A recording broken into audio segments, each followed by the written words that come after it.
네, 이 시간에는 우리 2024년 우리 제자 삼는 교회에 어찌 보면은 또 마무리하는 또 시간으로서 우리 리바이벌을 수료하신 우리 서연자 권사님께서 리바이벌을 이제 수료하면서 간증을 또 나누고자 합니다.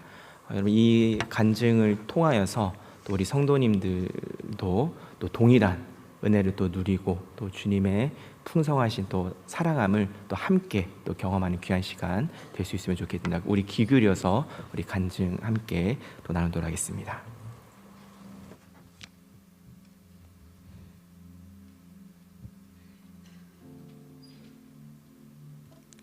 저는 교회를 다닌 지 30년이 되어 갑니다. 15년간 저의 하루는 잠자는 시간을 빼고는 모든 삶이 교회로부터 시작되어 늦은 저녁이 되어서야 집에 들어가는 생활을 했었습니다. 교회가 두정동에 있어서 두정동을 벗어나 본 것은 여명교회에 등록하고부터였습니다. 그렇게 15년을 다람쥐 쳇바퀴 돌듯이 교회를 다녔었고 교회를 좋아했었습니다. 여명교회 등록 후 13년은 또 다른 부르심이라 생각하고 나름대로 사역을 했었습니다. 사역을 하기 위해서는 제자반이라는 과정을 거쳐야 했고 그때 저는 제자반의 특별한 은혜 이런 것을 기대하고 참여한 것은 아니었습니다. 목사님께 순종해야 한다는 마음으로 제자반에 참여하였기 때문에 마음속에서 그렇게 큰 결단이나 부르심, 깨달음과 같은 것은 크게 다가오지 않았었습니다. 왜 그랬을까 생각해보면 목회자인 오빠와 함께 개척을 하면서 받은 은혜도 많았지만 많이 지쳐 있었기 때문이었던 것 같습니다. 그래도 교회 공동체의 질서가 있기 때문에 제자반을 마쳤습니다.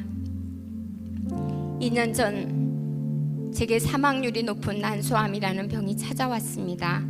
복수가 차 있고 난소 쪽에 문제가 보이니 큰 병원으로 가보시라는 1차 병원의 소견서를 들고 큰 병원으로 향하게 되었습니다. 처음에는 진료 일정이 가득 차 있어 한 달을 기다려야 한다던 예약센터 직원분은 복수가 찼다는 이야기에 다른 교수님을 추천해주며 가까운 시일로 예약을 잡아주었습니다. 첫 진료에 만난 교수님 역시 이미 가득 차 있는 수술 일정을 조정하여 바로 다음 주간으로 수술 일정을 잡아주셨습니다. 예상보다 빠르게 아니 순식간에 진행된 치료 일정에 감사하며 안도했었습니다. 수술을 기다리는 일주일간은 마음이 아주 평안했었습니다. 그러나 수술 전날 막상 병원에 누워있으니 두려움이 밀려오기 시작했습니다. 14시간에 육박하는 수술 시간, 개복 이후 어떤 과정을 진행하게 되는지 위험할 수 있다는 고지까지 듣고 나니 나름대로 신실한 예배 생활을 했다고 자부했음에도 좀처럼 기도가 되지 않았습니다. 정말 죽을 수도 있겠다라는 현실이 그때가 돼서야 사실로 받아들여졌습니다. 죽음이 턱 앞에 와 있음을 느끼며 사랑하는 사람들, 딸들과 남편에게 전화하여 미안하고 고맙고 사랑한다고 이야기했습니다. 그 순간 꼭 나의 삶의 마지막인 것 같았습니다. 죽음이 남의 것이 아니라 내 것이라는 사실을 받아들일 수밖에 없었습니다. 수술대 위에 올라가며 마지막으로 겨우 기도했습니다. 저를 사랑하는 분들이 저를 위하여 작정하며 금식으로 눈물로 하는 기도를 꼭 들어주시기를 기도합니다. 다행스럽게도 중보기도의 힘이 그 은혜가 저를 살렸습니다. 저는 욕심이 많아서 저의 욕심으로 구하였지만 저를 위해 기도해 주신 분들은 저를 사랑하고 불쌍히 여기는 심정으로 저보다 더 간절하게 하나님께 부르짖어 기도해 주셨고 주님께서 이를 들어주신 것 같습니다. 다시 한번 감사를 드립니다. 수술을 마친 후에도 치료 과정은 멀고 험난하기만 했습니다. 교수님은 림프, 신장, 대동맥, 복막 곳곳에 암세포가 퍼져 있어 많은 부위를 절제했으며 꽤 어려운 수술이었다고 이야기하셨습니다. 그동안 저는 건강을 자신했던 사람이었습니다. 운동도 좋아하고 음식도 건강식으로 만들어 먹으며 건강만큼은 자신 있다고 이야기했었던 사람입니다. 그런 저에게 찾아온 병은 왜 하필 나인가라는 생각을 들게 하였고 사람의 힘으로는 위로가 되지 않았습니다. 왜 하필 저인가요? 하나님께 계속해서 질문하며 위로를 구했습니다. 그렇게 질문을 하는데 하나님께서 너는 왜 안 돼? 너는 뭐 특별해? 너는 왜 걸리면 안 되는데? 라고 되물어 보셨습니다.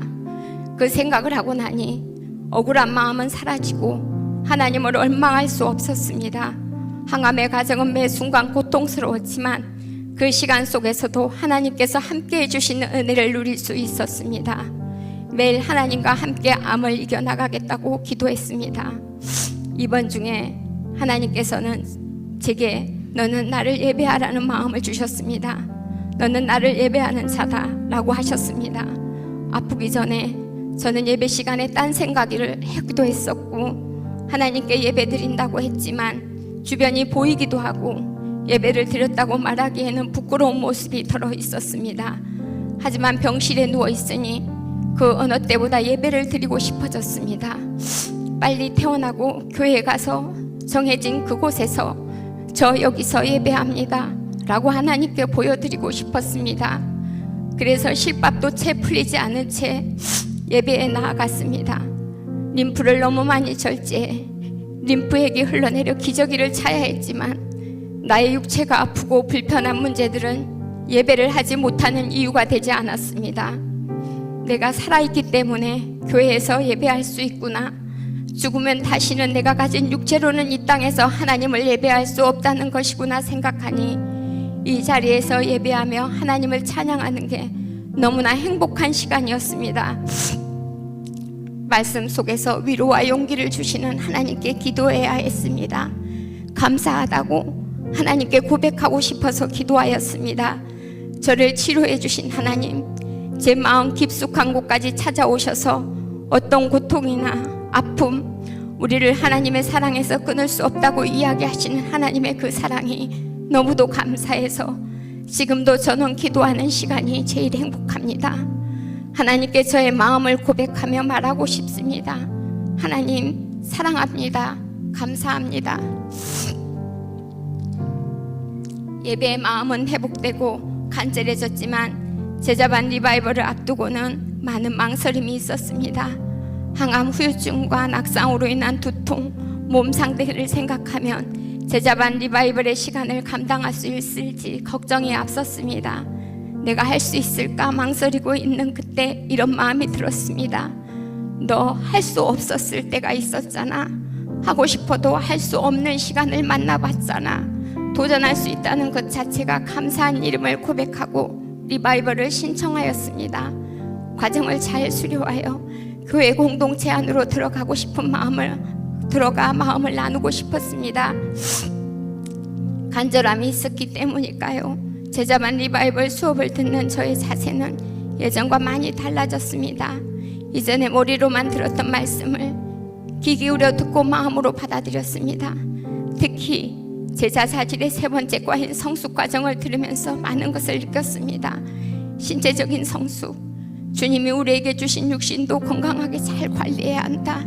나에게 맞는 아름다움을 가지고 주님이 주신 강건함으로 성숙한 그리스도인 되기, 지적인 성숙, 다양한 분야에서 맞는 지식과 지혜를 갖추기, 삶의 어느 영역에서든지 일관성 있는 세계관, 즉 성경적 세계관을 가지기, 도덕적인 성숙, 믿음 때문에 연단이 있을 수밖에 없으니 연단을 받아 선악을 분별하기, 정서적 성숙, 인간관계를 잘 맺고 책임을 감당할 수 있는 균형 잡힌 인격을 가지기, 영적인 성숙, 그리스도와 성숙한 관계를 맺고 고난의 시간에도 감사하며 걸어가기, 날마다 십자가 앞으로 나아가며 감격하기.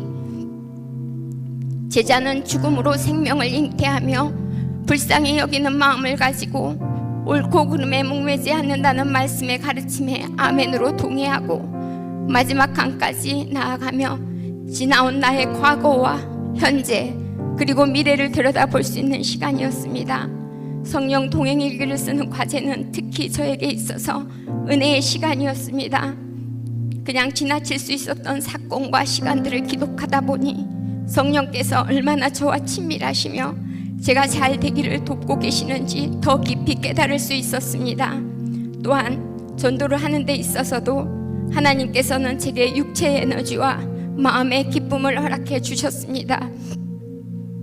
전도 대상자의 만남을 가지고 전도를 하는 데는 예전과 다른 저의 상황을 극복해야 했습니다. 상황을 보다 보면 나가는 것 자체가 어렵다고 느껴지고 포기하고 싶어졌기 때문에 형편을 보기보다는 일단 먼저 약속을 잡고 만남의 자리를 만들었습니다. 그렇게 만남을 가지고 전도를 하다 보면 언제 내가 아팠는가 그렇게 생각할 정도로 힘과 열정과 에너지가 생겼습니다. 그래서 저는 지금도 전도 대상자들에게 일주일 전 미리 약속을 잡고 그들과의 만남을 꾸준히 하고 있으며 앞으로도 지속적으로 전도하는 삶을 살아갈 것입니다. 전도할 때 저의 믿음의 확신과 구원의 감사가 더 많아지는 것과 제가 아팠던 2년의 시간을 감사로 지내올 수 있었던 것은 오직 예수 그리스도 때문임을 고백합니다. 리바이벌을 마치면서 마지막과의 은혜가 떠오릅니다. 죽음, 이 땅에서 조금 누리는 기쁨이 있다면 감사드리고 하나님 나라의 천국의 기쁨이 얼마나 더 기쁠 수 있을까 기대하고 고백하는 사람이 잘 죽을 수 있고 잘 죽는다고 하신 말씀이 아직도 가슴을 먹먹하게 만듭니다. 죽음을 후회하지 않기 위해서 저는 복음을 전하는 사람이 되고 싶습니다. 언제나 어느 곳에 있든지 복음을 전하는 자로 살아가기를 결단하면서 제자반 리바이벌을 마칩니다. 저는 지금 암에 걸리기 이전보다 더 많은 감사와 평안을 누리며 살아가고 있습니다. 재발 확률이 95% 달하는 암으로 지금도 언제든지 재발하고 죽을 수 있다는 불안한 상태로 살아가지만 이 불안한 상태가 또 다른 하나님의 선물임을 인정하고 받아들입니다.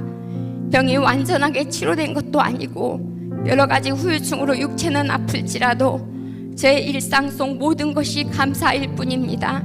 저를 너무나 사랑하고 아껴주는 남편과 엄마를 소중하게 생각해주는 세 딸들에게 미안하고 고마운 마음이 가득합니다. 저는 불만도 없고 불평도 없습니다. 매주 교회를 다닐 수 있고 예배를 드릴 수 있고 기도할 수 있어서 행복하고 감사할 뿐입니다. 암은 저에게 있어서 하나님을 더 깊이 만날 수 있는 선물이었고 죽음은 나에게 소망이었습니다. 염원교회 사랑하는 성도님들, 염원교회 공동체 안에서 함께 예배하며 섬김을 받고 섬경하는 우리 모두에게는 제한된 시간이 있습니다. 말씀을 배우며 실천하며 살아갈 수 있는 기회가 언제나 있지 않다는 것을 꼭 기억하시고 내년에는 제자반 또는 리바이벌에 도전하셔서 더 깊은 하나님의 사랑 안에서 복된 새해가 되기를 축복합니다. 감사합니다.